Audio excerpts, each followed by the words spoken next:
एकादशी शुभ संक्रांति। आज है माघ मास कृष्ण पक्ष की षठतिला एकादशी। व्रत का प्रारंभ होगा सूर्योदय के साथ 7:14 AM।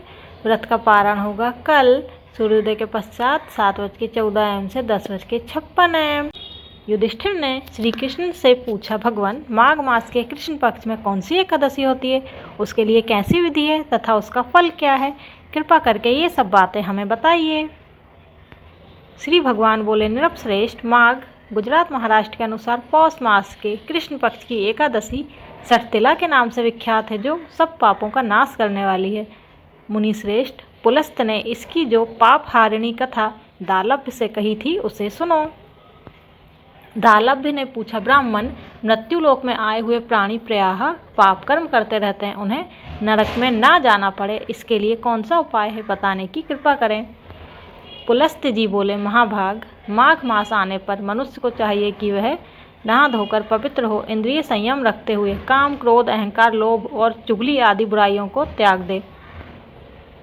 देवादिदेव भगवान का स्मरण करके जल से पैर धोकर भूमि पर पड़े हुए गोबर का संग्रह करे, उसमें तिल और कपास मिलाकर 108 पिंडिकाएँ बनाएं।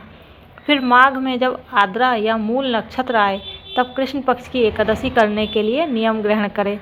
भली भांति स्नान करके पवित्र हो शुद्ध भाव से देवादिदेव श्री विष्णु की पूजा करे। कोई भूल हो जाने पर श्री कृष्ण का नाम उच्चारण करे।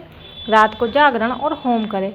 चंदन, अर्गजा, कपूर, नैवेद्य आदि सामग्री से शंख, चक्र और गदा धारण करने वाले देव देवेश्वर श्री हरि की पूजा करे। तत्पश्चात भगवान का स्मरण करके बारंबार श्री कृष्ण नाम का उच्चारण करते हुए कुम्भले, नारियल अथवा बिजोरे के फल से भगवान को विधिपूर्वक पूजकर अर्घ्य दे। अन्य सब सामग्रियों के अभाव में 100 सुपारियों के द्वारा भी पूजन और अर्घ्यदान किया जा सकता है। अर्घ्य का ये मंत्र भी स्मरण किया जाता है, जिसका अर्थ है, सच्चिद आनंद स्वरूप श्री कृष्ण, आप बड़े दयालु हैं।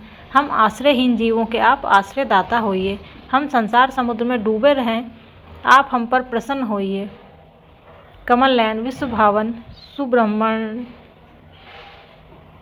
महापुरुष, सबके पूर्वज, आपको नमस्कार है। जगतपते, मेरा दिया हुआ अर्घ्य आप लक्ष्मी जी के साथ स्वीकार करें। तत्पश्चात ब्राह्मण की पूजा करें, उसे जल का घड़ा, छाता, जूता और वस्त्र दान करें। दान करते समय ऐसा कहें, इस दान के द्वारा भगवान श्री कृष्ण मुझ पर प्रसन्न हो। अपनी शक्ति के अनुसार श्रेष्ठ ब्राह्मण को काली गौ का दान करें।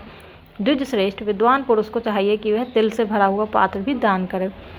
उन तिलों के बोने पर उनसे जितनी शाखाएं पैदा हो सकती हैं, उतने 1000 वर्षों तक वह स्वर्गलोक में प्रतिष्ठित होता है। तिल से स्नान होम करे, तिल का उपटन लगाए, तिल मिलाया हुआ जल पिए, तिल का दान करे और तिल को भोजन के काम में ले। इस प्रकार हे नृपश्रेष्ठ, 6 कामों में तिल का उपयोग करने के कारण यह एकादशी षठतिला कहलाती है, जो सब पापों का नाश करने वाली। जय श्री माघ मास षठतिला एकादशी शुभ संक्रांति। जय श्री राधे।